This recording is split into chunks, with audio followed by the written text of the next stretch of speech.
सवाल लेते हैं। अच्छा प्रितपाल सिंह जी, क्या आपको भी यही लगता है कि सरकार एक तरफ से ये कह रही है कि आपके लिए एक बाजार बना कर दे रहे हैं, लेकिन आपको लग रहा है कि उस बाजार में किसान कहीं खो जाएगा? क्योंकि ये मैंडेटरी नहीं है कि मंडी के बाहर आपको बेचना है तो आपको मध्य प्रदेश जाना है या उत्तर प्रदेश से आपको अरुणाचल जाना पड़ेगा। ये किसान की मर्जी है। कहीं ऐसा आपको लग रहा है कि थोपा जा रहा है जबरदस्ती क्लॉज को? देखिए, ये तो पहले से जारी था। पंजाब के किसान की फसल दिल्ली आ रही थी। कहानी ये नहीं है। ये जो नए कॉर्पोरेट्स आएंगे, कॉर्पोरेट्स के साथ जो कल्चर आया, मध्य प्रदेश के किसान ने कल परसों एक वीडियो वायरल हो रही थी, उससे किसान ने बो दी। वो कह रहे हमारे अकॉर्डिंगली फसल की बुझाई नहीं हुई, इसका फल इसका वेट उस अकॉर्डिंगली है, हम ये फसल नहीं खरीदेंगे। वो तो किसान मर गया ना। पिछले दिन ही एक रविशंकर प्रसाद जी ने ट्वीट किया था, गोभी वाला किसान था बिहार का, कि हमने 10 क्विंटल गोभी खरीद ली, बट अगले दिन वीडियो से 40 क्विंटल से हानि पड़ गई क्योंकि ग्राहक नहीं मिला।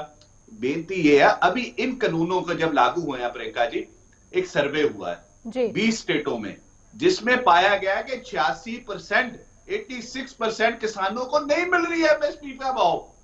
तो क्या करेगा भाई? जो पहली व्यवस्था है वो अच्छा ठीक है। प्रितपाल सिंह जी, एक छोटी सी बात बताइए, आलोक वर्मा जी आपको सुन रहे हैं। ये जब सरकार ये कहती आकर या केंद्रीय कृषि मंत्री कहते हैं कि जो पहले से लाभ किसानों को मिल रहा था हम उसमें कहीं भी कोई दखल नहीं दे रहे हैं, क्या एमएसपी पर खरीदारी पहले बहुत ज्यादा हो रही थी और आकर सरकार ने उसको खत्म कर दिया, ऐसा है क्या?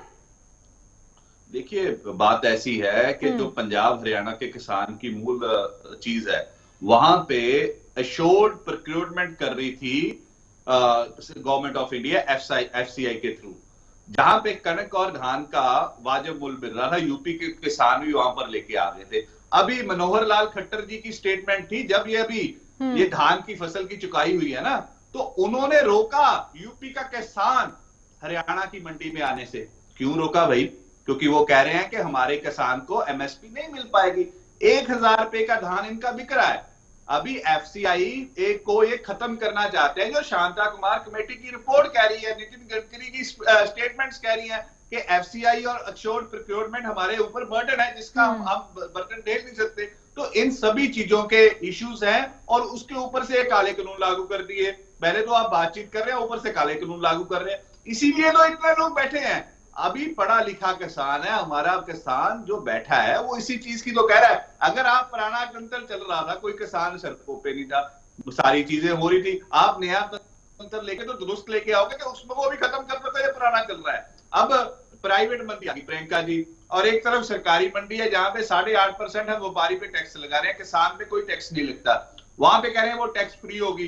तो उसके बाद जो सरकारी मंडी है वो तो खत्म हो जाएगी, आड़तिया सिस्टम खत्म हो जाएगा।